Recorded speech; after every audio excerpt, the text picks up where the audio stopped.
Oh shit! You know what time it is? What time is it? It's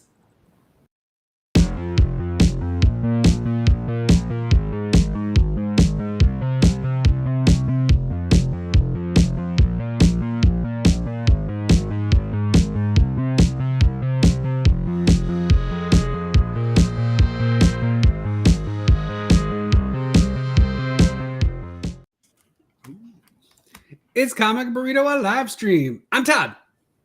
I'm Nick, and I'm looking Yeah, at something he else. did it. I'm back. I'm Nick. Yeah, he's back. What's up? Something there. Oh, hey, it's been a minute. How's it going? Oh, chat. I didn't have chat. There we go.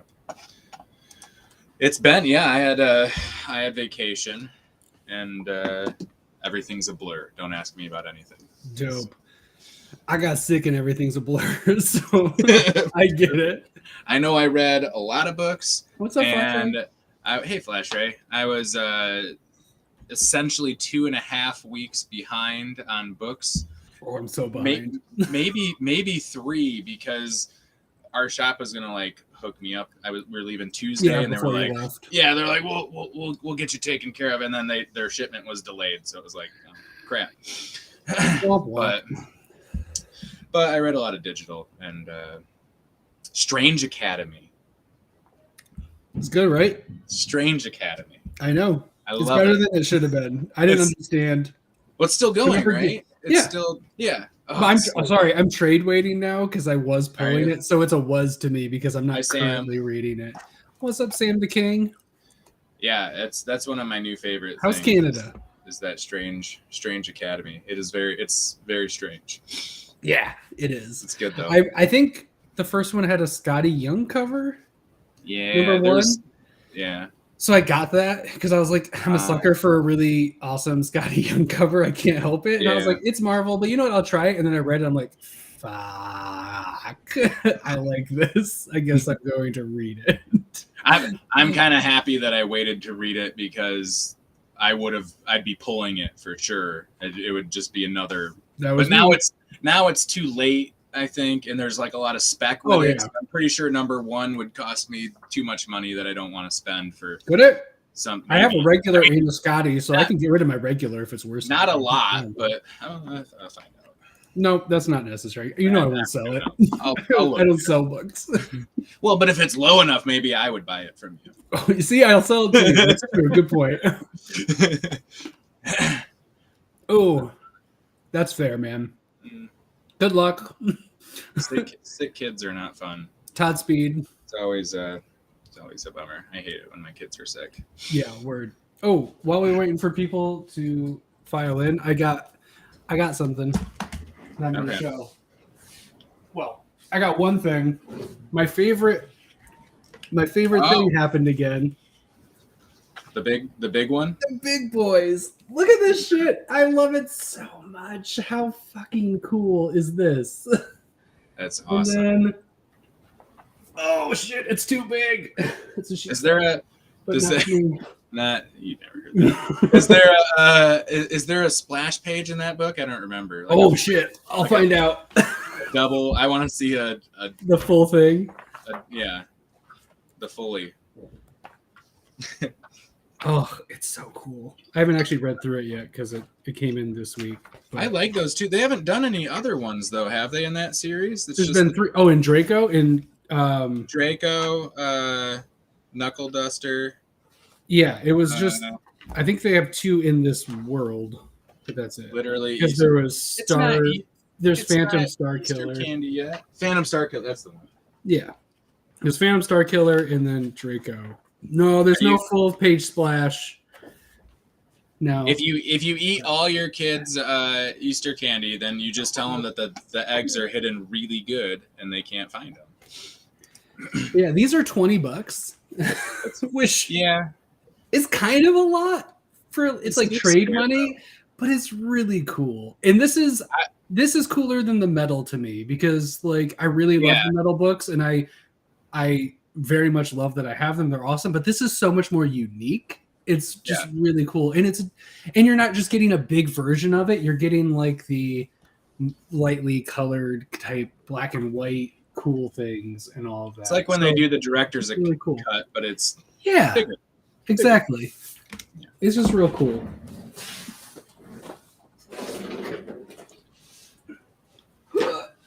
Oh God.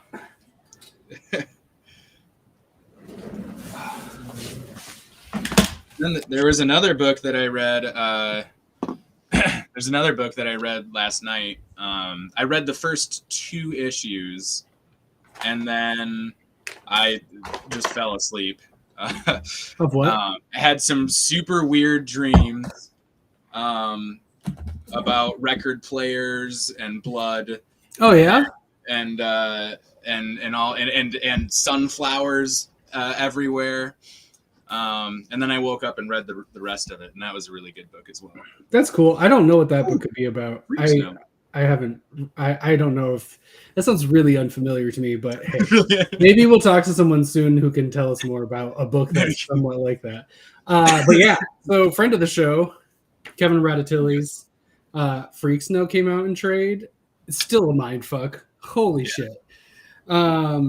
Which also Cinnamon came out in a trade. Oh, I love Cinnamon. And I only read number 1, so I'm really excited to read the rest. The best Robin book in forever. I caught up on that. I caught up on that as well. Well, not caught up, but didn't read this when it came out, and it looks just fucking cool. So Out of Body Aftershock. Excited to check that out. I've heard really terrible things about this book, but I'm just gonna give it. I'm gonna give it a shot.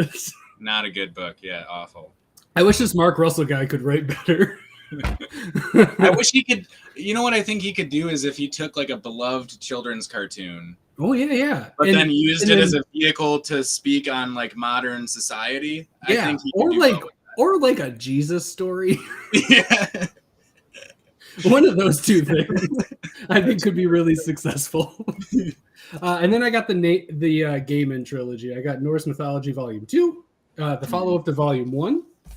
I got Death, the hardcover deluxe. So it's all of Death's like one-shots and the separate stuff. Super excited to own that. And then to go with my Omni, I got the absolute, not the absolute. That's a whole different thing. The annotated Sandman Volume 1. It got reprinted. This shit is big. It's black and white. I don't even know if I'll go to a page with notes. Yep, there's some notes in this one. So there's it's like black and white, and then they have like notes in the margins. It's extended, so they can have like notes about panels and shit in it. And I'm a big Sandman geek, so I own this now. Yeah, that's a crotch crusher. Yeah. Oh boy, and it's under black. It's really weird to see it as a black label book. Right, because it's Vertigo, right? Because it's a Vertigo book, but they have it under the black label now. And it's weird, but kind of cool. I love that it's still around. I like how they went through and renamed everything rather than just we're like, hey, that's us.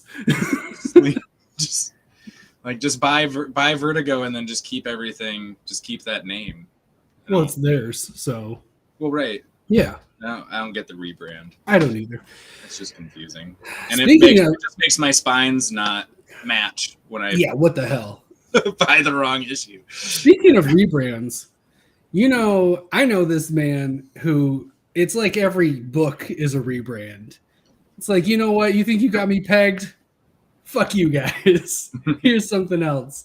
And I think whatever that weird book you were talking about, Blood and Vinyls or something. I do love vinyls, so I wonder if he has any opinions on it. You want to find out? Let's see if I can track it down. Yeah? Okay. Just a second. Gotta take a second. I was thinking about it. Okay. Yeah. All right. All right, yeah, let's see if we can track him down. Okay.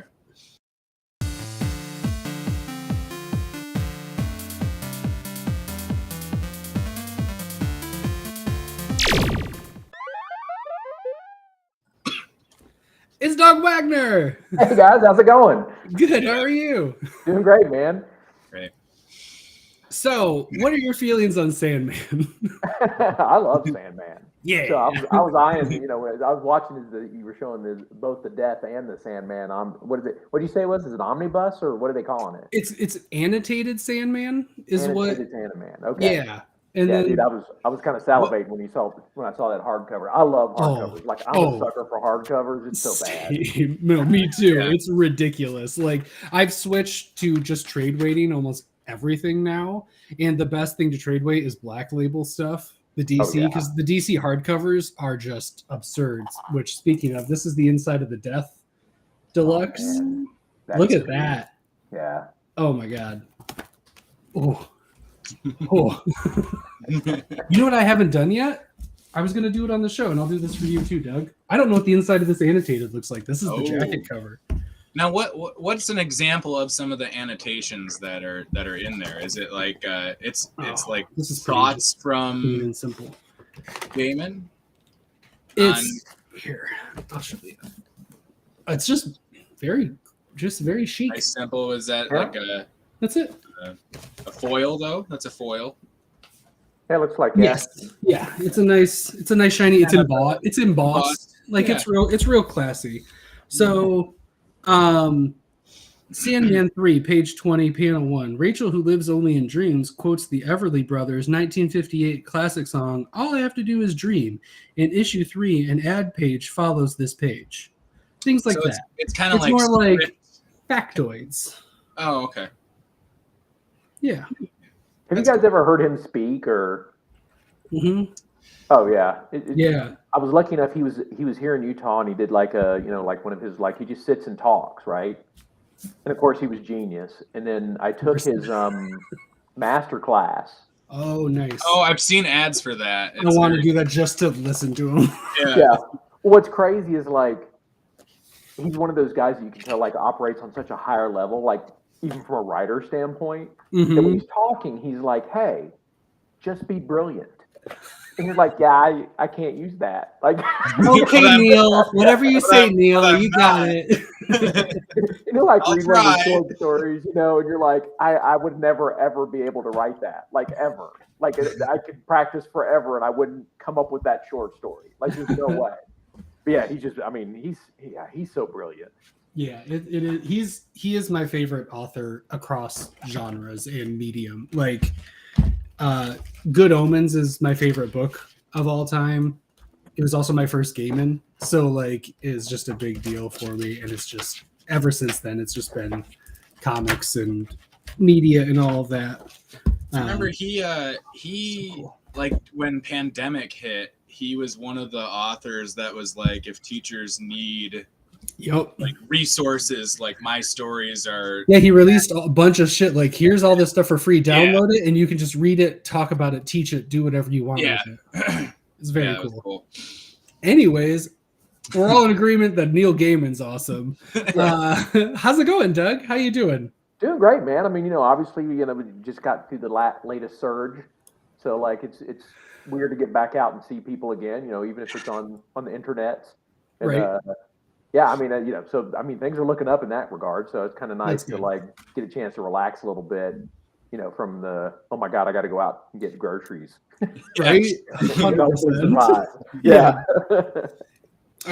And then so you've got this book called Vinyl out. Yes. We may have talked about it 6 times at least over the months. Nice. I love that cover. I used it for all the things that I made for this episode because I just love it. I'm glad because they're using that because it's coming out in a trade. Bop, bop, bop, bop, bop. That's the cover for it too, correct? Is what they're using? Yep. It's a good choice. Oh yeah, it sets tone so well. Yeah, eyes, man. Yeah, the eyes. Telling you, you look at it too long and you get just a little shiver down your spine. So for those uninitiated and haven't listened to us talk about it when it was coming out in the singles, do you want to give people like a summation of what Vinyl is? Oh yeah, so like basically it starts with Walter, who's the guy on the cover there. And he's clearly a serial killer. You can tell just by looking at him. Amazing. And he is under the assumption at the beginning of this story that the FBI agent that's been trying to put him away for years is actually his best friend because it's the only person who ever shows up to lunch every month for him. And somebody kidnaps this FBI agent, and Walter figures like, I guess the only way I can rescue him from this crazy death sunflower cult that he's been kidnapped by is to go get a bunch of like-minded serial killers, and we'll go in and rescue him, because that's logical, right? Yeah, the natural, just what you would get to, the natural logic that you would, yeah, of course. So, I like referring to it as almost like my Justice League of Serial Killers book. Yeah. I think at one point I said the A-team of serial killers. Yeah, I like that too. Yeah, I mean, I'm a big A-team fan. So yeah, I mean, you got me in that one. Yeah. Now, that kind of ages a little bit because, like, I can say A-team to, like, my friends that are my age, but a lot of people, if I say anything younger, I'm like, the A-team is serial killers, and they're like, oh. Oh, so not the B-team? Yeah, exactly. But, oh my God, amazing. And then there's because some of those serial killers are based around, like, classic serial killer. I don't want to say tropes because it's just like, it's this, like, there's some classic serial killer vibes with some of them. There's a pair that is, like, very haunting, and just I love, because I guess, is that much of a spoiler to talk about who's in that group? I think we can talk about that. Okay, so the twins, the couple of redheaded twins, you're ready for, like, shining super creepiness, but they end up being a couple of fanboys about serial killing. I loved, like, it's a trope, but then, like, it's put on its head where it's like they just are, like, idolizing these other people, but they're still, like, fucking creepy because you see them and you're just like, no. Yeah, I mean, wrong setting to see you guys. Whoa. They were so much fun to write, because I wanted to play. I mean, honestly, it came from, like, Daniel and I really wanted to pay a lot of homage to, like, the classic horror movies. Yeah. And so, like, when The Shining comes up, I mean, always for me, it's the twins that immediately come to my head. And I was like, what if they were grown up? Like, what if they were real and grown up kind of thing? And then kind of flipping it on its head a little bit and, like, making them almost, as we say in the story, they're almost like your annoying little brother. They talk nonstop and they're always in your business and, just having fun with it. And so they ended up being a blast to work with.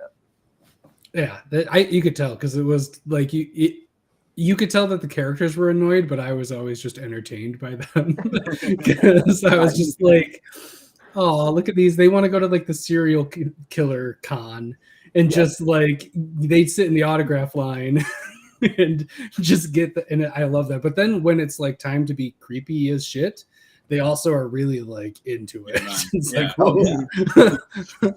Yeah, they're like ultra fans that are just living it out. So where did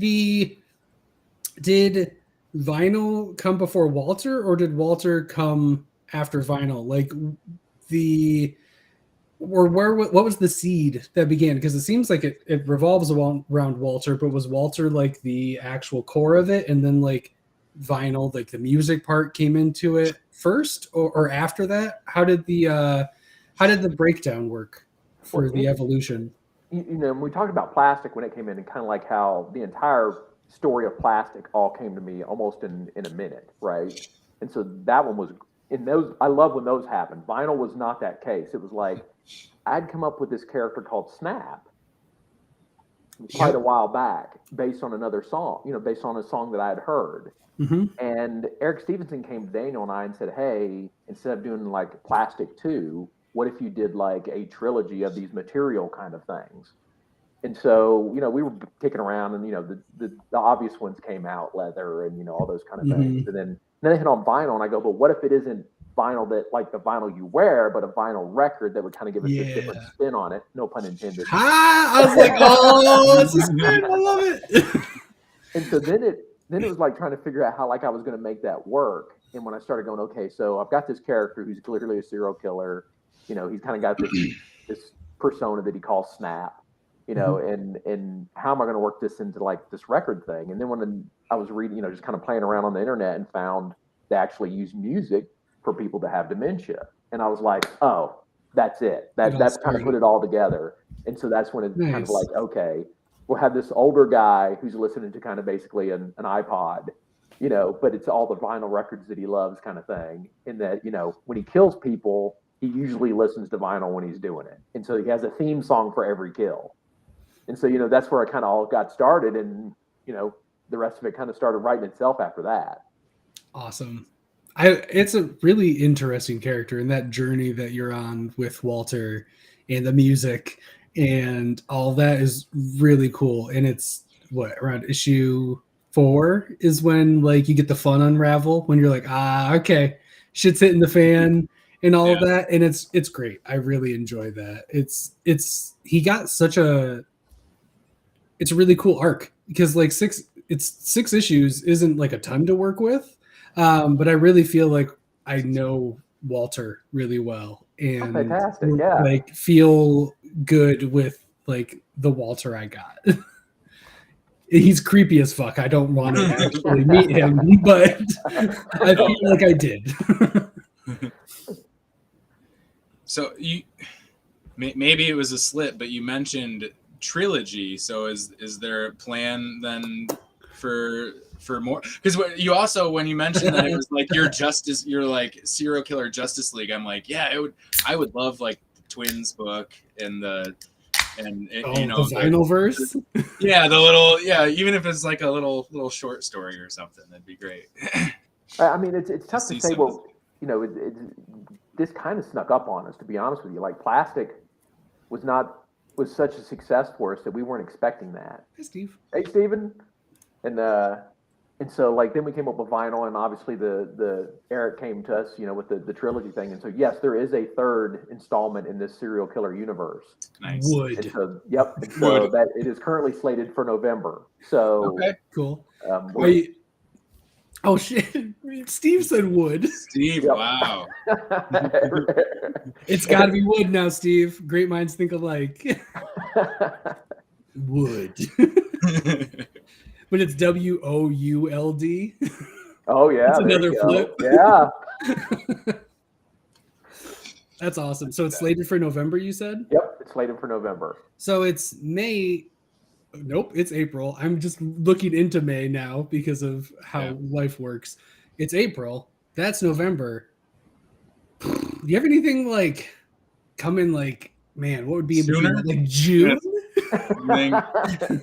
Well, it's funny that you mentioned that because, like, I actually do have a book coming out in June from Image. Where the Eye of Odin. It's kind of like this Viking tale that a friend of mine and I created.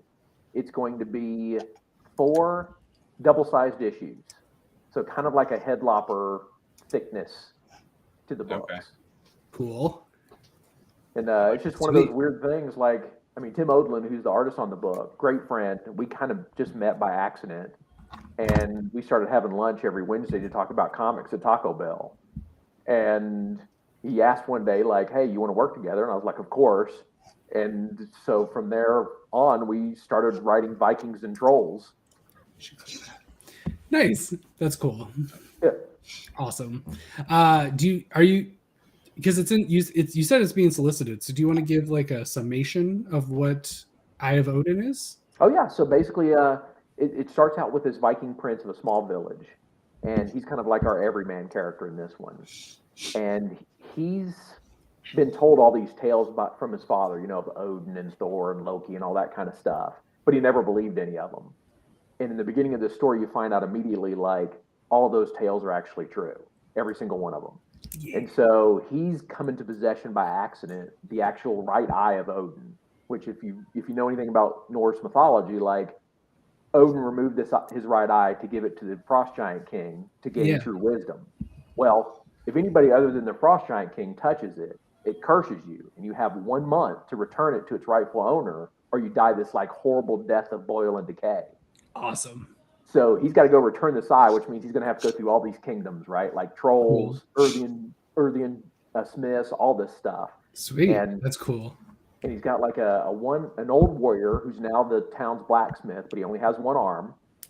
And then there's this girl that's going with him that she believes she's Valkyrie, and we're not sure whether that has any basis in reality or not. Sweet. Yeah, so she's badass enough where it's like maybe. Yeah, exactly. You're like, oh, okay, yeah. I get why you think that. Yeah. So like they're going through, the big one for Tim was he wanted to draw trolls, and I don't know if you guys have seen the trolls, but like he just does these like they're all mutated with like multiple heads and mouths and eyes and all this stuff, and they're just really badass. Cool. And so he was like, I want to do trolls. And I was like, okay, so that'll be our villains. And like, he does this, incredible stuff. So that became like our whole directions. Like, okay, Vikings versus trolls. Cool. Sounds awesome. I have pop that up there. I have the. I say I could do it without here. Yeah, I can do it. So I can do it. So it's not a. So I have it up too. Okay.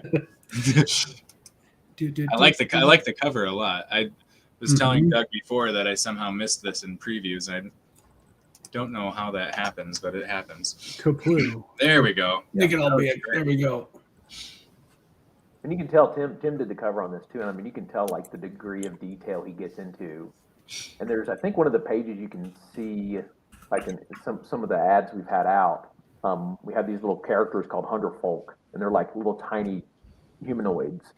And there's one page where he must have at least 50 to 100 of them on this one page in one panel. Oh, are they down at the bottom of the cover there? Yep, those are the little guys down at the bottom. Okay. Of the cover. I can't zoom any farther. I was gonna do a really close dive into it, and it's just doing the back of the screen now. Zooming in makes it smaller now. I don't know.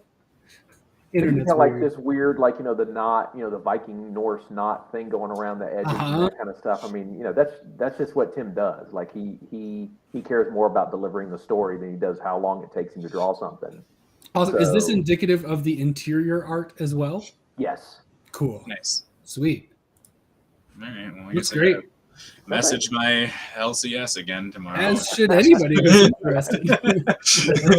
So that's out June 22nd. Yes. So that's great because you can grab vinyl in 4 days, April 20, correct? Yeah. 420, let's go. I know, that was a weird one. I was like, okay, I mean, I'll take it. Let's celebrate 420 by grabbing the vinyl trade. and then June 22, grab Eye of Odin, which you said they're each double issues? Yeah, all of them are 40 pages. So $4.99 for double pages, that's just a good deal. Yep. That's like $1 off. Financially smart to buy. It is. It is financially smart. Smart and responsible. That's what I'm telling my wife. Yep, I've been saying that for years. It's just a financially responsible thing it's to do. $1 more, but I'm getting twice as much. So it's It's like I'm saving $2. It's like I'm not spending an extra $5. And is it monthly? Saving. So it'll be for 4 months. Yep, it's completely done. So, sweet. Oh, nice. Yeah, Tim just finished up cover number 4 this past week. So I mean, we've got everything ready to go. Cool. Very cool. That sounds awesome. So we've got. Man, you're like at like a nice 4-month rotation. Yeah. On the image books. That's cool. That's neat. Yeah, it's celebrate the season with Doug. Yes. The next one, I've never done anything necessarily like during the Christmas season, so it'll be interesting to see how a serial killer book does for November and December. Through that kind of area of life, but hey, works for me, right? Yeah, it's a little too cheery around that time for me. Yeah, I could use a hit of serial killer. Yeah, we need a splash of blood or a couple gallons of it. Yep. At least somebody has to be in a bathtub of blood. Yes, that always makes covers better. I did see in the back of the vinyl trade, you did give everybody glimpses of all the cool covers and everything, because cool. you had a lot of wraps. There was full wraps, and there was one that was all the issues lined up together. There they are. Oh, hey, look at that. There's also Daniel did what we call the villain variants, and basically it's all the villains from vinyl, and all they actually line up and connect and make one big gory, disgusting image. Lovely. It's not as nice as seeing it all laid out like that, but it is cool. Sure. I always like that, especially when I'm buying buy 6 when trades. I'm buying some of the issues and you can't get some of them, but then you get it in the back of the trade, so that's nice. Just buy enough trades, you can lay it out. Yeah, easy. Why look for the singles?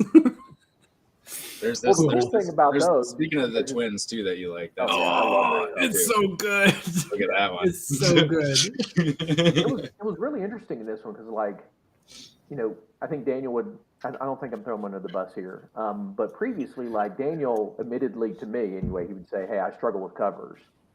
And he did that first cover that you guys love, right? Yeah. You've seen the fold out, right? I mean, it's crazy. Yep. Oh, it's amazing. Yeah. Yeah. And he just kind of hit a stride when we started doing vinyl. And all of them, you know, are fold out covers. And they're all amazing. And I was like, dude, you found it. Whatever it was that you were struggling with, you found it. Maybe he needed it to be the landscape. That was all that needed to be unlocked, was like, I can't do portrait. I need landscape. And then it's all like clicks because they're amazing. It's every time, because I love also because it's not just that it's a wraparound. You look at it and it's like, that is a cover. It isn't, you don't need to see the back. If you pick it up off the shelf, you're like, that's a cool cover. Yeah, you would have the twins looking all just like sinister in all of that. It'd be like, oh, and then you get the wrap and you're like, oh shit. And I loved how it was just always so serene when you're looking at it. And then you open the full thing, you're like, ah! It's a horror escape. And this one's really cool too. Oh yeah, the Brian Stelfreeze one. Yeah, that one's really cool. What's crazy now, you know, he's insane. But like Brian is? Yeah, Brian is insane.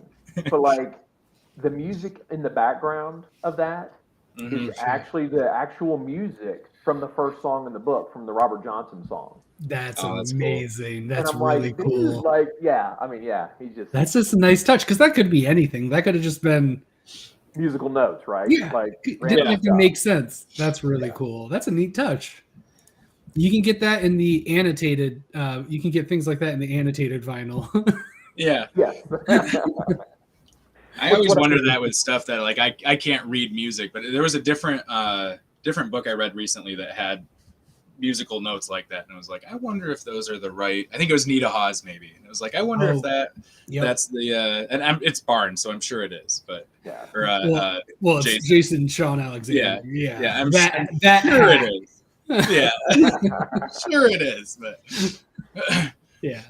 Or I'm always worried that it's like an inside joke that I'm not getting because I don't like it's just for it's the all people rests. Yeah. So what I love going back to like, because you know we've talked about where I'm from, Florida originally, and what I loved about like Daniel's covers is it reminded me when I first started seeing them of the haunted house. You remember, you know, like when you're in that one stage and like they slowly reveal like it's all these serene pictures, but as they go up, like it's a lady on a high wire above an alligator. Yep. Terrified me as a kid. And so when I saw Daniel's covers, I was like, oh yeah, this is like hitting that same vibe to me. Yeah, it's amazing. Yeah. So I wonder, see if I know how to organize. I didn't even attempt to find my single issues today because I just have like 15 short boxes that are all just, yeah. I need to get on that. I was going to do that today, but instead I tried to set myself on fire. So So there you go. Still, I mean, in terms of, it's not terrifying or anything. It's really funny. This is probably the tamest of all of them. Oh yeah, agreed. But it's just so lovely, and those like creepy. I do love that it ramps up, and then all of a sudden you have like a person like bathing in blood. Like, whoa, that's a joke. It's really dope. Yep. Yeah, it's just because it's just like, oh, it's just, you know, that's kind of weird, and they're like, oh shit, that's a lot of skin bodies. Yeah, because even when it's covered, you know, you might get a little bit of it, but but you don't really know what you're looking at. And I loved this every issue. It was really fun to get these and to see them all like laid out. Is really cool. It's a nice touch because it's not necessary. It's not like it's an industry standard. Like it's really cool when you get like little hits of things like this. It's just fun to like, I can't wait to see the back of the book. Yeah. That's fun. They have those I'm excited about. They have those new clear backed boards, and I want to get a bunch of them just for books. These kind of books.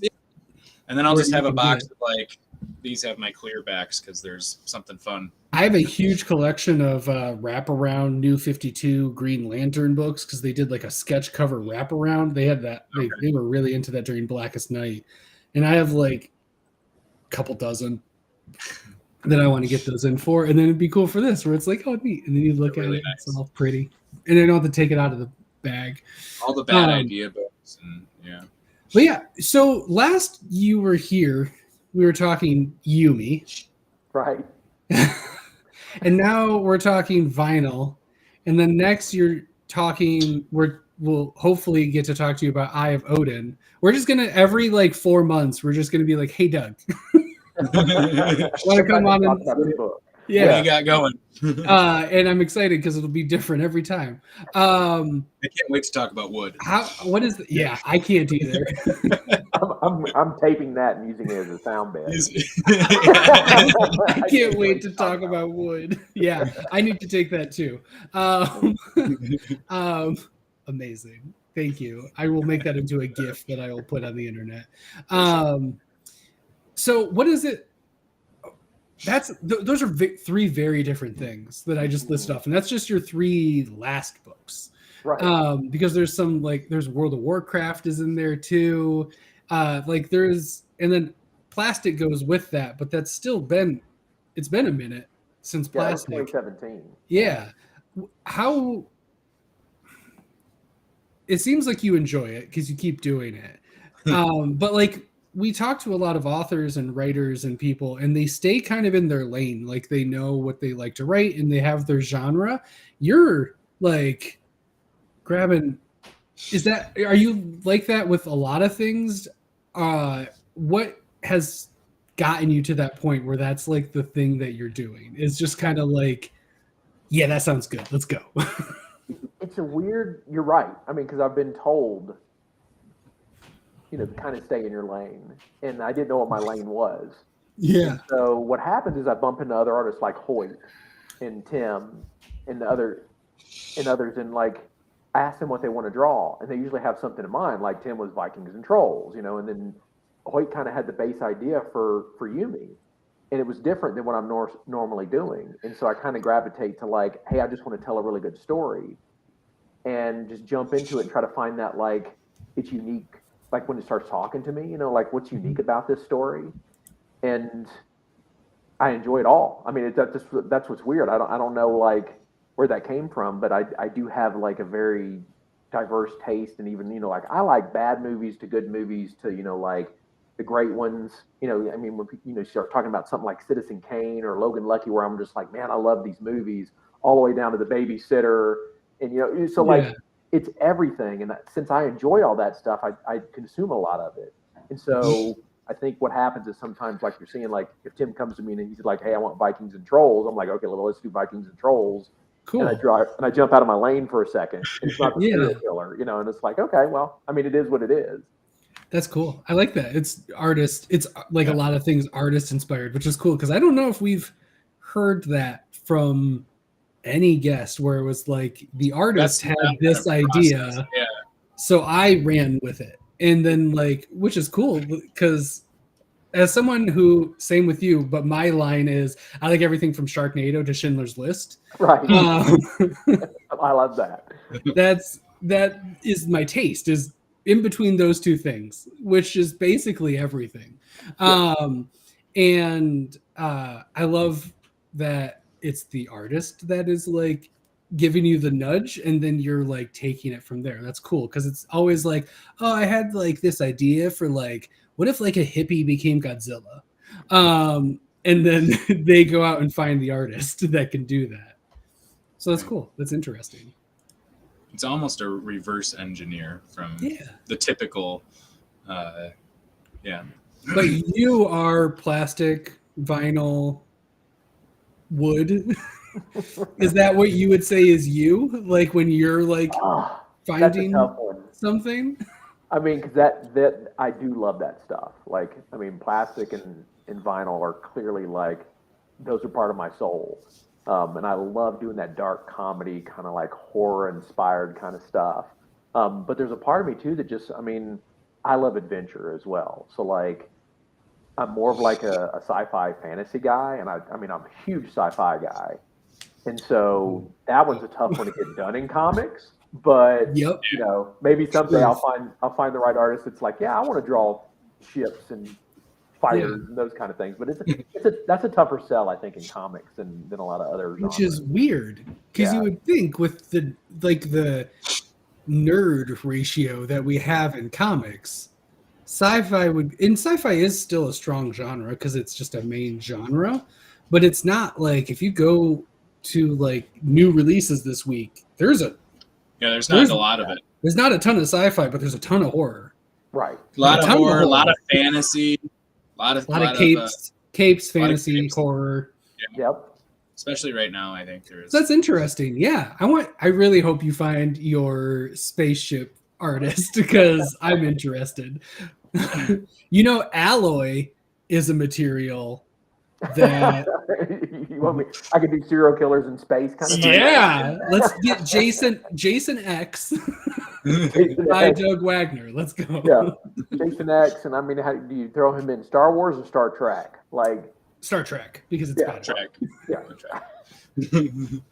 Are you not to like step on you? Are you a Star Wars or a Star Trek person? If you're a sci-fi I probably fan. lean more Star Trek. I mean, I love them both. Don't get me wrong. Like Star Wars, the original movie changed my life. So like, 100%. But I just feel like long term, like Star Trek is I think a little bit more consistently good. I am so stoked about the new, Christopher Pike. What do they call it? Strange New Worlds or whatever. Yep. I loved Captain Pike on Discovery. Like that season was probably my favorite. Yeah, it was very good. It was shockingly good. Yeah. Well, there was finally a captain who was like, I follow Starfleet's core no matter what. Like, I do what Starfleet should do. None of this like, oh, well, I'm going to bend the rules. Oh, I kind of love this woman that happens to be on this planet, so now I got to, like, change my opinion on things. Like, I fall in love! So, I mean, I can't wait. Because I thought, what is it, Anston, what's his last name? I can't remember the actor's last name, but like, I mean, he's killing it, dude. Like, he's the perfect Pike. Yep. I can't wait to see that show. I'm very excited too. I'm currently on my lost track of count time through the Next Generation. I'm on season 6 right now. I don't have any idea how many times I've watched that TNG. It is an absurd amount, and I adore Picard. Like. Amazing. But no, dude's wishy-washy for being Mr. Straight-Laced. That dude is like Prime Directive? Yeah. But in other episodes, he's like Prime Directive. It's like, oh, were you feeling that way before? No. Like it was the last episode. You broke all the protocols. I'm sure you've heard like the whole TNG cast is coming back for Picard 3.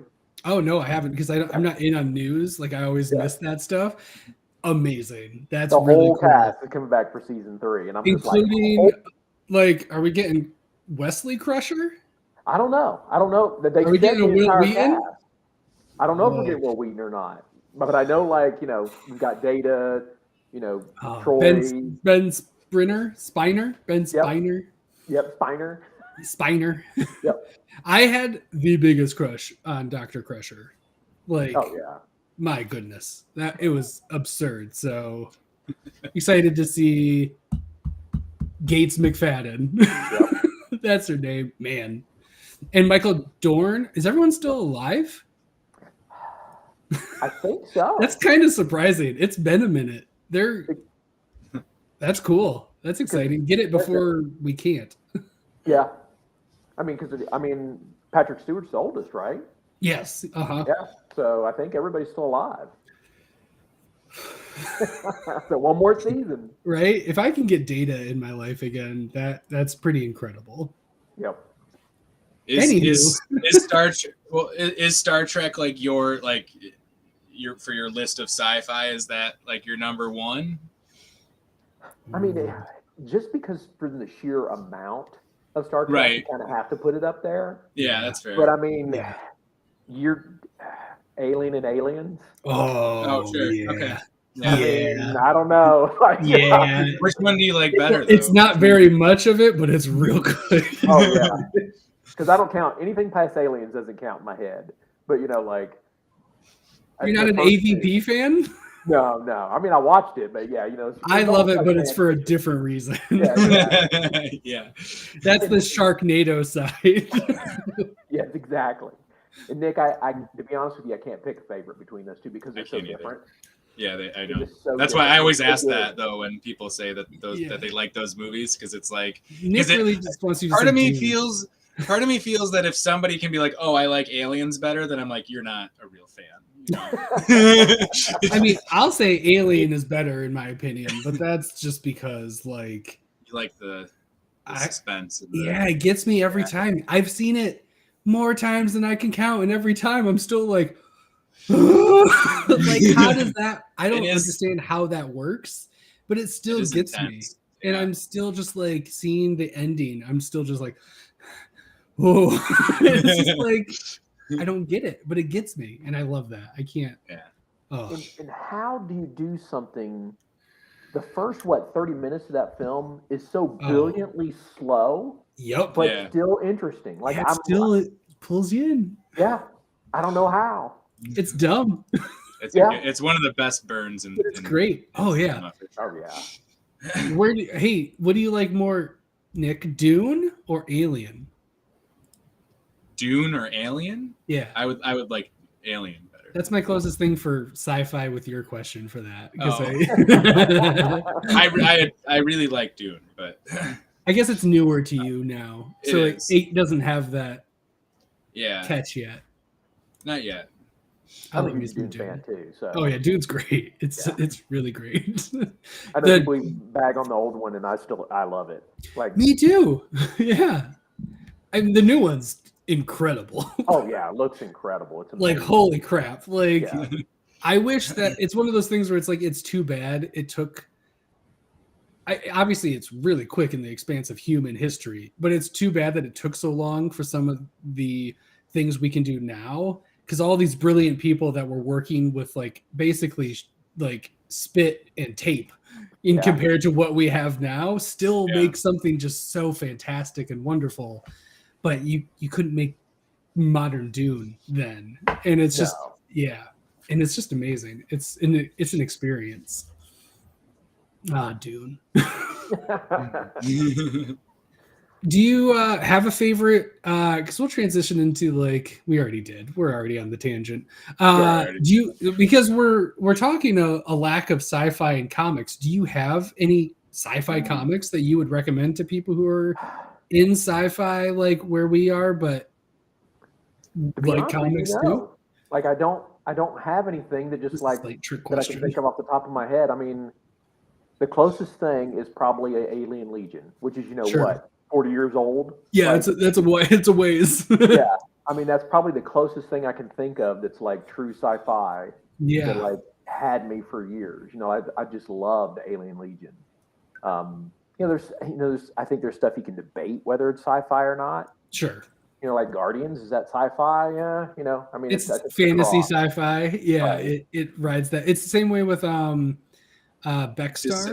Mm-hmm. Oh, Beckstar from Descender's pretty close. Descender for OG, like Descender. As soon as you go to Ascender, it departs, but I mean, it departs where it'd be fantasy sci-fi. Yeah, and it's got the mix. Yeah. But first 36 issues, right? 36. Yeah, 36. 36 issues of Descender somewhere in the 30s. Those are definitely sci-fi. That's true. That is a fantastic sci-fi book. And Beckstar is like D&D, but in space. Yeah. Which is cool. Mad Cave, real good. There's that we only find them when they're dead. Yes, that's true. This is true because Star Wars is for sure Thank you, Taylor. Fantasy. Yeah, thanks, Taylor. No, for sure. Anything is sci-fi because that is it's a fantasy in space. It's a space opera. Yeah. Which is cool. What was that other Lemire book on TKO? The Sentient. That was good too. That's some good sci-fi. I'll check that one out. Yeah, I haven't checked that one out yet. Ooh. You like that one. The only better TKO book is Sarah, which is a Russian war book, which is fucking awkward now to recommend, but it's really good. Yeah, it's awesome. I mean, it's Garth Ennis. Garth Ennis doing war. It's real good. Yeah. And they have these cool where it always comes out in trade from them, but they release like a single issue box set that if you you can want get it. as well. It's pretty great. Did you know that TKO went to like different format for the Wave? I haven't paid attention since Wave 2. And let me use this comic book I have lying around for reference. Man, did you know this is coming out in like 4 days in trade? That's cool. Yeah, so that's the new take TKO. No, they're smaller than normal, whereas the TKO ones were like they were bigger and wider. And now this Wave, smaller and wider and shorter, or narrower and shorter. Real weird. I don't like that as much. I liked that they were. But I think it works because it's look at this. It's more like the YA type feel to it. I get it. I want my comics as maybe it's my eyes are going bad. I don't know. I want them as a big a format. I want all comics to be the size of your knuckle duster. Just this? Yeah. Just this. I need this. This is the new format. This is current. Dude, Todd, when you first showed that, like I almost lost it because all I saw was Count Chocula. I was like, Count Chocula in oversized? Oh, wait a minute. That's not what I was looking for. That would have been a great. Got the Count Chocula license. It's pretty exciting. I can't wait for. They have a sequel coming up. Booberry. Yeah, that's gonna be real good. Commander Booberry. Commander. Aw, we heart you, Tyler. Hi, buddy. Check out Shattered Glass Reviews because we heart them too. Also, Whack Comics, they're okay. Whack Comics. We're getting there. Still on the outs. But yeah, no. So man, that's weird because I think that's literally all of the sci-fi recs I have. And that was I know there's like two or three that I can't. Stargazer, that's sci-fi. Oh yeah, Anthony Cleveland. Yeah, it's sci-fi. Sure. Yeah. It's like as much as like E.T. is sci-fi. So exactly. Which holy shit. There is not an E.T. sequel, right? This is a wild tangent. No. There's not a sequel to E.T., right? Not that I'm aware of. Okay. Because we went to Universal Studios and there's E.T. the ride, and like the last 8 minutes of that ride, I don't know what the hell happened. Because it's like there's I swear I got lost on the ride. I like the idea that you can't follow the ride. Like no, I thought that maybe I'd eaten some mushrooms or something, or because it's like normal ET stuff. Oh man, you're like on the bicycle and you go up and you see your shadow on the moon, and it's like oh that's great. But then there's like waterfalls and all these ET creatures everywhere, and they're like singing and dancing. And like the Ewoks? Are you sure you weren't on the Star Wars ride? It's like Ewoks, but they're all ETs and stuff, and they're all like, "Welcome home, ET." And we got off the ride, and my wife is just looking at me like, "What the fuck was that?" And it wasn't that the Florida edibles aren't just a little stronger than you're used to. No, I brought them from home because I didn't think I could. Yeah, because you didn't know the availability. Yeah. No, it was wild, but I've been meaning to check into that. Weird. I have no idea. I don't remember dancing ETs. So it was crazy. That ride is just a mind fuck. Interesting. That's cool. I do now picture you on like a Hickman, like there's a comic book land theme and there's a Hickman ride and you're like, I didn't follow that. Why were there so many charts on the ride? I'm really confused. You lost me at the charts. Yeah. It's probably because I found them boring and didn't read them. There's a skip button on the ride. And you're like, it's like, wait 2 minutes and read the graphs. Nah, let's go. It'll be fine without it. Yeah, and then I'm the annoying girlfriend that's like, what's going on? So what's this? Well, if you read the chart, you would know that their population is declining. / my son. Annoying girlfriend / my son who's asking so many questions. And it's like, if you would just watch Moon Knight, you would know what's going on. I just went through Avatar with my daughter, and it's the same thing. She's like, "Oh boy!" She was like, "Why can't he do?" I was like, "Yeah, because he can't do the Avatar state." And I was like, "Yeah, they've been saying that's like a big problem with him. Like, for like a whole season now. It's been talked about. And she's like, I don't know. What do you mean? I was like, do you remember when you got hit by lightning? And she's like, yeah. I was thinking the blue people Avatar. Oh, no, I haven't watched that with her yet. What's unobtainium? That's sci-fi. It is sci-fi. No, Avatar: The Last Airbender, more age appropriate. And it's so funny because it'll be like she's watching intently, and then a whole season plot just goes right over her head. I'm like, okay. Yep. So did Taylor. That's on me because it's in my vernacular now. In my house, Avatar means Last Airbender. Right. Which I got the comic coming. I got one of the trades set aside for me. I'm going to start going through the Avatar Last Airbender hardcovers with my daughter. I'm very excited. Anything I can do to plant the seeds of comics. Yeah. She likes comics, doesn't she? Yeah, but likes them like she likes everything else because she's also a Sharknado to Schindler's List, which I haven't had her see Sharknado yet. Schindler's List is definitely 7-year-old age appropriate, but Sharknado she's not quite old enough for yet. Isn't it funny that you just named those two things and both of them are age inappropriate? Yes, they both do. In totally different directions. Yeah, that's bad for you either way, kiddo. But no, she just likes everything that's in front of her that's interesting in the least. Like, oh, it's not super boring? Cool.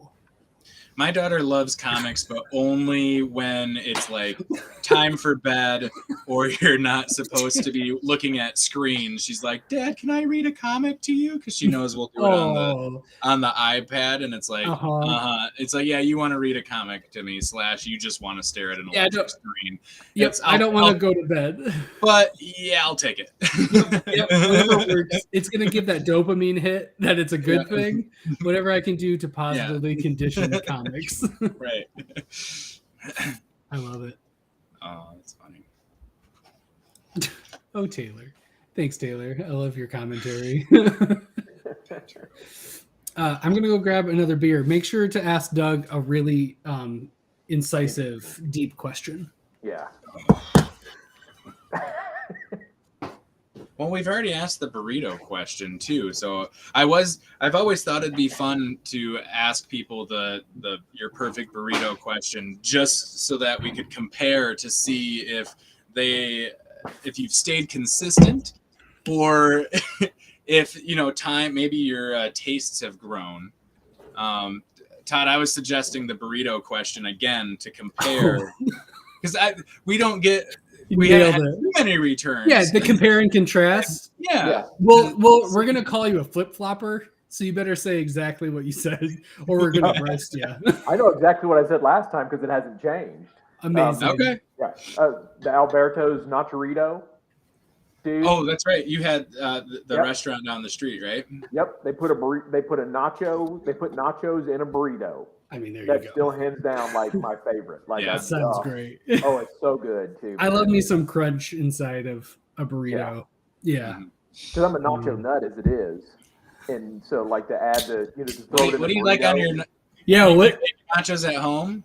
Like what do you? We just did loaded nachos the other day, and a lot of people will disagree with what I put on mine. So I don't know that. Okay, let's hear what Doug's favorite is, and then I want to hear your controversial nachos.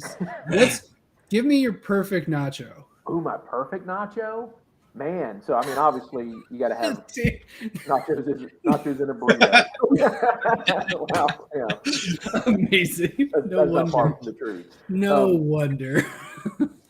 That's always a tough one because I mean, I've had great ones and had some that miss, but like obviously I'm going to do chips. It's got to be chips. None of this, like flour tortilla and all that kind of stuff. It's like chips. It's chips. Potato chips, barbecue potato chips. Cool Ranch. Actually, Cool that would actually be awesome. I've done that. Yeah, no, that's all right. So we got chips. Chips. I have to have refried beans. Nice. I got to have basically your taco seasoned beef. Yeah. Ground beef. Yep. Ground beef. Nice. Any kind of cheese. I'm not awesome.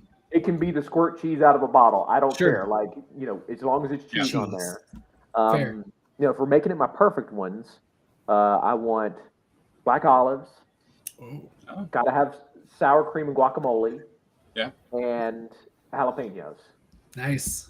And I think that's just the basic No, that's great. That's just you can get it's enough that you can get one good bite of each thing. Mm-hmm. I would give you the olives. I would just like pick those off and be like, you just get extra olives on yours, and then the rest would be amazing. Nice. All right, Nick, what's your wrong answer? Well, no, it's not that it's wrong. Well, okay, so it's obviously chips. I prefer as many different kinds of cheese as possible. Okay. So what we do at home is we buy the can of liquid nacho cheese. Yeah, and we drizzle that over it, and then we hit it with like the shredded cheddar or whatever. Sounds awesome. I like chopped onions.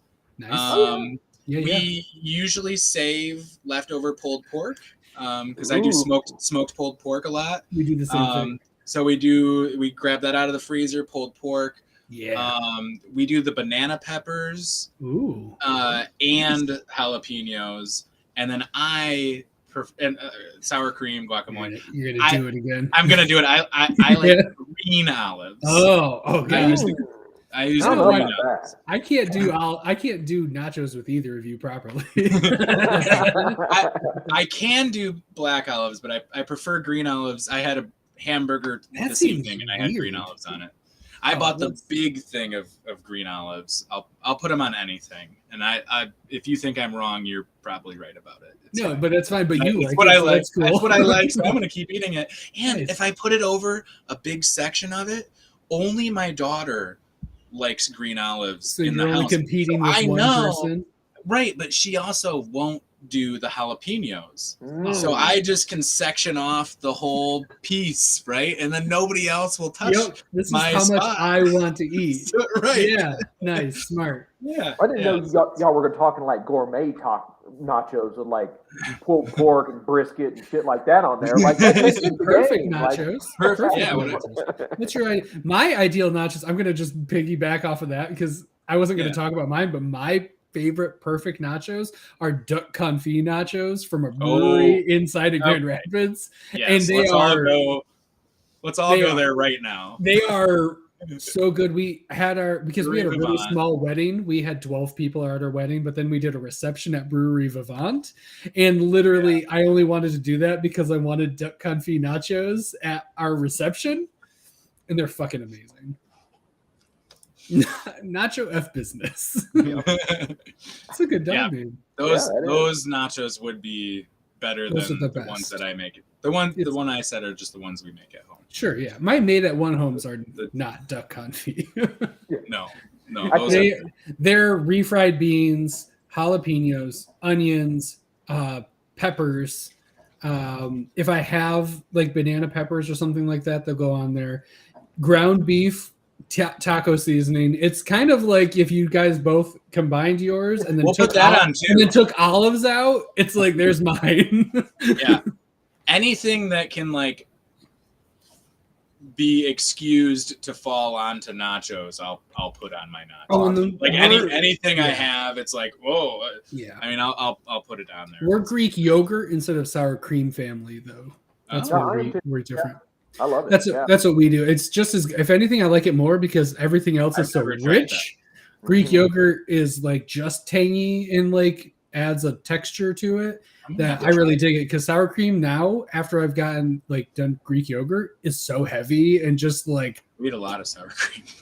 You should try some Greek yogurt. It's good. It might take you a second, but it's kind of like going to it's like switching from pop to LaCroix. Sure. I don't know you're like, bad. No, it's not that bad. But it's the same process where you're like, this is a little different. But once you get used to it, it's all good. A lot of times I only use this is the body of diet nachos as a vehicle for my hot sauce. I'm cutting my habanero hot sauce with the sour cream. Sure. Greek yogurt works the same way. Greek yogurt, so that make sure it's plain and not vanilla. We got vanilla on accident once because it's still a white container. What about key lime pie? Oh god, yes. To be honest, that'd probably be great in some recipes. That might work. Yeah. No, I'm with Todd. I've been using like non-fat Greek yogurt, no flavor for like years now as like my sour cream, and I honestly, I mean, yeah, I can tell a little bit different, if I'm out eating sour cream, but I love it. Me too. It's my preferred way to go. Oh, yeah. We'll and you can get, and it's just so much like you don't feel as guilty about it, so you can go ham on it. The next time you see me, I'll be like 30 pounds lighter, and I'll be like, it's the Greek. I just switched sour cream to Greek yogurt, man. That's all I did. Yeah. I've changed nothing else about my life. It's Andy from Parks and Rec. That's how much sour cream I was eating. I cut out beer. You lost all that in 30 days? What did you do? I stopped drinking beer. Really? Yeah, I was drinking too much beer. How much 40 pounds. Yeah. I'm sure you guys saw the commercials when like that party pack of Taco Bell nachos came out, like the huge like. We got that 2 or 3 times. Oh yeah, well when it came out, like my wife was sitting there and she immediately looked over me, and I was like, I'm eating that shit by myself. Yeah. And so I looked it up on the internet because my wife was at work. I'm like, okay, this is the night. This is the night I'm doing it. So I looked it up, and I'm getting ready to order online, and there's a warning. Yeah, the sodium. Sodium warning. Yeah. There's so much salt in this, it may kill you. And I went, what? Like I can't and it scared me off. I couldn't eat the whole thing by myself. Okay. Some of their regular meals have that. Like it's just like a Crunch Wrap and a bean. It's one of the boxes. You get one of the boxes, and it's like, by the way, there's a lot of salt. There's a lot of salt here, and I'm like, you're going to be retaining water for a while. When we think about getting Taco Bell, I literally make sure I don't eat anything else with salt. I will have like carrots for lunch. I do whatever I can, so when I see that sodium warning, I can be like, it's literally all the salt I'm having today. It's all water and carrots outside of this. Let's go. It's Taco Bell time. I used to go there all the time. They have a thing now that you can buy that you can get one taco for, you buy like the pass, and it's like a subscription that you get a taco for free every one per day. I thought it'd be funny just to go for just the one taco and just every day at the same time go in and just get the one. Get one taco. I can't wait to be like that old guy that shows up with his coffee and one taco. And I have this coupon for a free taco every day. Yeah. And they're like, oh, here he comes.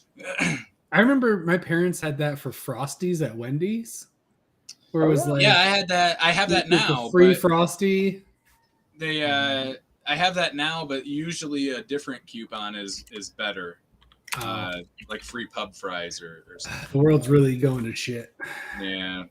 Used to be a nice keychain that you could use. Oh, what else? I don't know. We've ran the gamut. I think of everything. I think we covered everything that I wanted to talk about with Doug. We talked about Neil Gaiman. Yep. We talked about Garth Ennis. Yep. We start Star Wars versus Star Trek. Yep. Yeah. Burritos and nachos. Yeah. I mean, that is everything, right? Yeah, that's all the topics. And I worked Schindler's List into an episode. So that's everything that I wanted. And we had plastic, vinyl, Beware the Eye of Odin, wood. Yeah, wood. Wood, yes. We knew that Nick really wants wood. Wood, WOULD with a question mark. Yes. Wood? Wood? When will we get to, is it going to be solicits until we get to know what that November book is? Yes, it will be that. Yeah, right. I can't take that. I can't steal that from Eric. When will it be in solicits? November, so it's usually July. 3 months July? Previous? Yeah, so July. July, okay. Yeah. Because 3, so 7. Because November is 10. Yeah. Math. Yes. Math at 11 p.m. Yeah. So what's your? We'll go back on topic before we wrap up the burrito. Is there? Because we already touched on like literally everything and the works you've done. Do you have anything aside from waiting for your artist that can do spaceships? Do you have any other projects like that where I'm just waiting for that artist who's like, man, you know what I really like? Candyland. I really want a Candyland inspired book to go out. Is there any other thing like that where you're just like, I'm waiting? Oh yeah, I mean, I'm sure every writer has this problem, right? Like I have more ideas than I know what to do with. Sure. Yeah. And so it's kind of like they stay in the stable until somebody like Daniel or Hoyt come around, and you're like, oh, there's the perfect artist for this book. Let me pitch it to them, kind of thing. Sure. And so yeah, there's tons of stuff in the queue. It's just I got to find the right person to do it because as you guys know, I mean, comics is a visual medium first. Yep. You can't just put anybody as much fun as we'd like to say it. You can just switch it up. Be right. Yeah, it's got to be the right artist. Look at those dead eyes.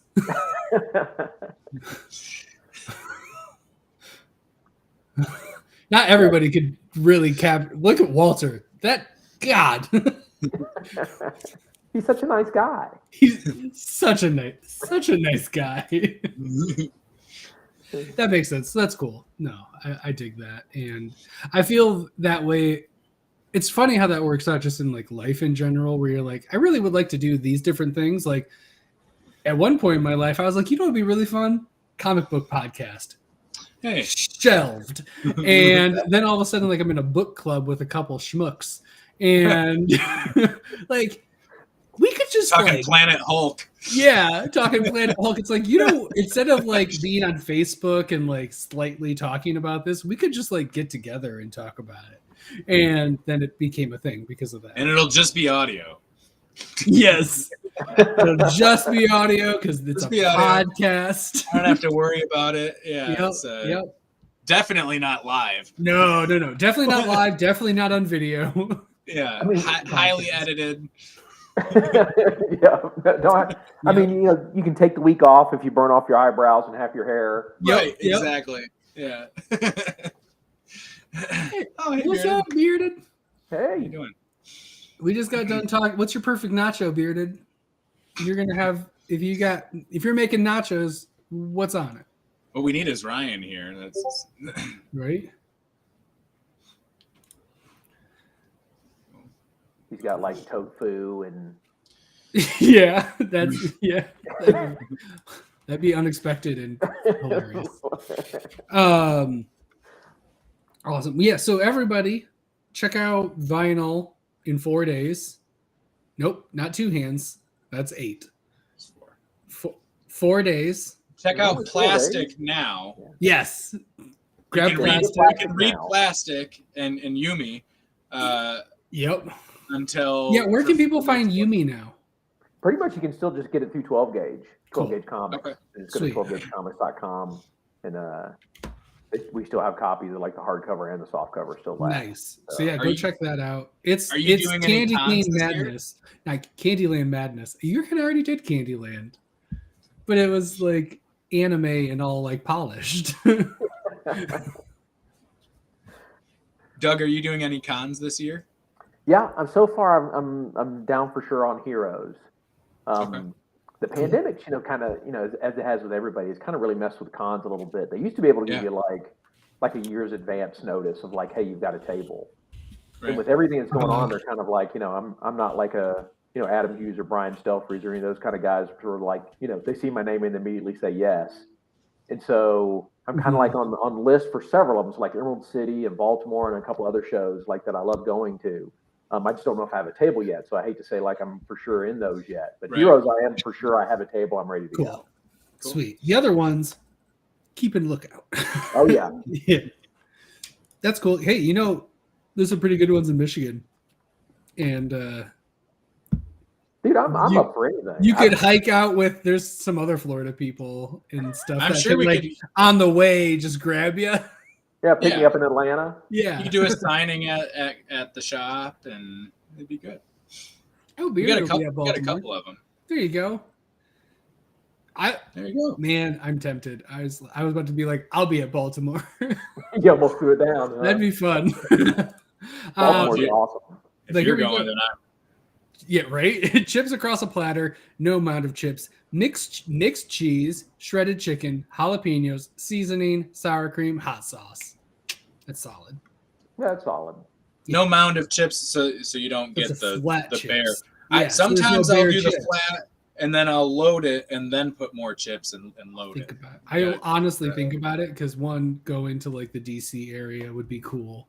I could pitch that to the wife to go with me, and then like I ditch her for part of the trip to go to do Baltimore con, and then she can just be like, Lincoln's legs are real big while I do that.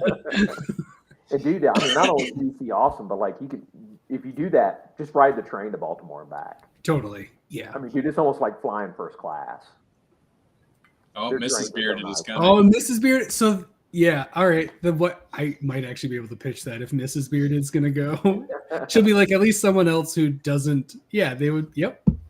They would have buddies. Yeah. Someone else who doesn't give a shit about what their husbands are doing. They can get crab cakes and look at Lincoln. It might not be a good thing. We might not want them to do that. Well, Megan would show up one of the days in her Wonder Woman cosplay. Okay. Have fun doing that, and then she'd be gone. Yeah. And then she wouldn't come again.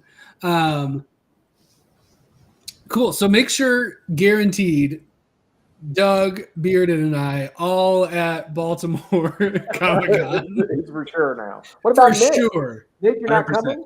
Yeah, I'll come. Okay. Oh, cool. Sure. He's got the van, so we're all just going to pile in there. The road trip. I love road the trip. Traverse. Yeah. Oh man, it was so good. Such a good drive to Florida in that thing. Mm-hmm. Yeah, because was it the old van every other year before then? No, the last time was the Acadia that engine seized once we got down as there. Soon as you said that, I was like, "That's right, Yeah, you got stuck." That was nightmare before. Oh, a long road trip stuck in a car without a car. Well, it broke down when we got. Yeah, so you're there, but then you're like there. Right. I guess I live in Florida now. But yeah, no, that'd be fun. I live in Florida. Well, yeah. Well, thank you, Doug. Oh, it's my pleasure, guys. Always great talking to you guys. We need to do it more often, even if it's off camera. Agreed. Oh, for sure. 100%. At least quarterly now. Yes. Yes. Quarterly. Yes. Yeah, the seasonal Doug. And the occasional road trip. Yes, the next time can be at Baltimore. That'd be pretty wild. Do a live stream in Baltimore. How many was that, Bearded? Is that four? That's 4 dead bodies, right? Yes. There's only 4 of us. That's not going to work out. No. I don't like how the story ends already. Yeah. Ow.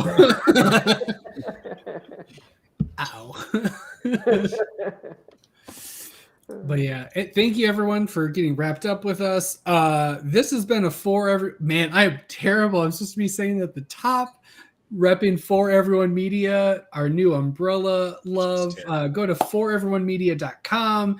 Check out Girls Talk Comics, Hear Everyone Reviews, Panel Royale, Comic Cocktail Hour, which is next Saturday. We're going to be talking women creators in comics, I believe. Yep. Fuck me. Right? You're right. Yep. Yeah, women creators in comics. So we're going to be talking about our favorite books written or illustrated or lettered by women. There's a new Hear Everyone Reviews that came out yesterday. There's a new Girls Talk Comics on Monday. Yeah, we got lots going on. And in 2 weeks, we're talking with Manny Shape about El Crudo Kickstarter. So let's finish up it's funded, which is whoop, whoop, whoop. But we can push it even farther because it's dope as fuck.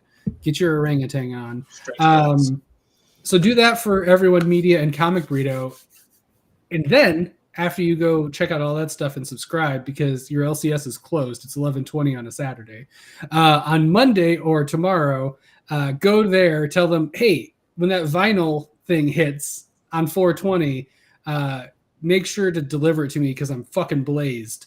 Yeah, you want to set that up. You want to set that up early. Set it up early because you're going to be blazed as fuck. Yeah. So get your vinyl, trade, and then in June look for Right Eye of Odin. You're just making up titles. Beware the Eye of Odin. Whatever. Check out Thor's Dad's Eye coming out in July. Killed it. I just remembered the plot thing. Your plot made me. I've literally been. Yeah. Beware the Eye of Odin. #1 coming June 22nd. I did it. But yeah, that's my whole spiel. Half of that was supposed to be at the top. Sorry, everybody. So thanks for getting wrapped up with us. I'm Todd. I'm Nick. I'm Doug. Yeah. And this has been Comic Burrito, a live stream featuring Doug Wagner. Good night. Night. Bye. Love you.